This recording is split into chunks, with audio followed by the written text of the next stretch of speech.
একটি ব্যবসার ক্ষেত্রে সফলতার জন্য দুইটি জিনিস খুবই গুরুত্বপূর্ণ। একটা হচ্ছে আপনার সততা।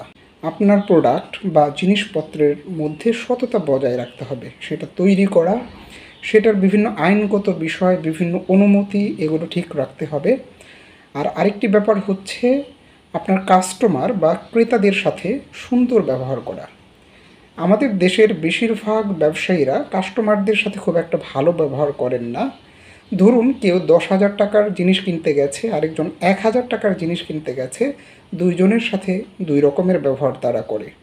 যে 1,000 টাকার জিনিস নিতে গেছে তার সাথে একটু নিন্দনীয় ব্যবহারই করে।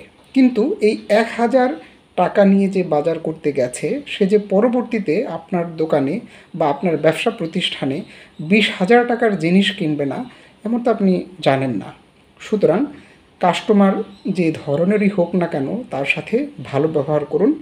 ব্যবসার ক্ষেত্রে সততা বজায় রাখুন, আপনি সফল হবেন ইনশাআল্লাহ।